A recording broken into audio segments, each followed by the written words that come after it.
All right, I'm back and we're up for the next session. I have not prepared the page document. Let me do that quickly. So we're going to watch another WWDC video together, and this time it's going to be Discover Benchmarks in App Analytics. It's a quite short one, so the break after will be shorter. And I have prepared the video, so as always, I'm going to count down from 3 and then you can click play at the same time. You have to watch on a second device. And if you want to skip the watch along, you can also just go to the end where I'm going through my notes and summarizing the topic. All right, and then I will count down. 3, 2, 1, let's play.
The most important piece of information came to last.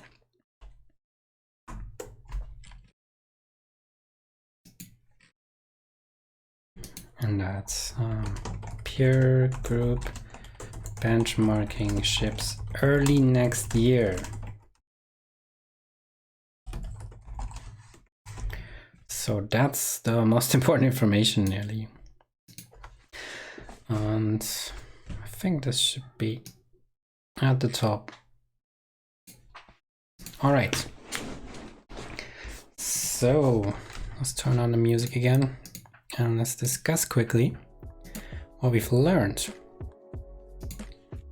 All right, so discover benchmarks in App Analytics. There is now basically going to be a new peer group benchmarking feature starting next year, early 2023. And there will be basically a new metrics tab in your App Store Connect Analytics. And it will basically make sure that you can learn how your app compares to other apps in a similar category. And that's basically the overview. And you will see 25, 50, and 25, 75 percentile values. For example, how much users they have on these free marks, things like that. So you can basically have something for orientation. And they basically try to help us understand if you're like trying to improve your conversion rate, to make us understand if it's worth trying to improve that, because there's still headroom, there's still like potential there, and you're like more lower on compared to other competitors, or if you're already on the top of your category and there's not much, you shouldn't basically invest much time in it.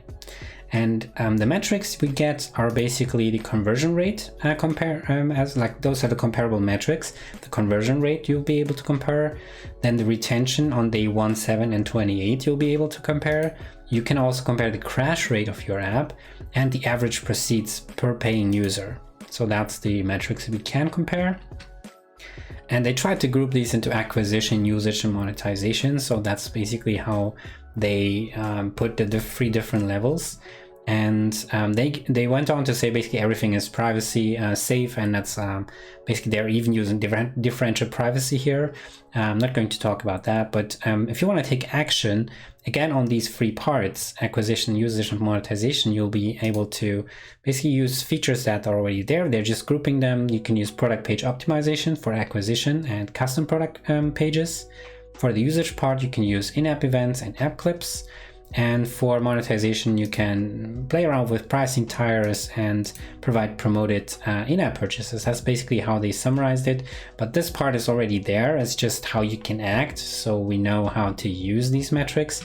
But these are basically the new metrics that we're getting starting next year. So that's basically, I think that's the summary of Discover Benchmarks in App Analytics. If you watch this on YouTube, make sure to like it right now and follow me or subscribe if you want to see more like this. And I'm going to have a quick break now, and then we're continuing with use Xcode for the server-side development. All right, see you there. Thank you for showing and for watching.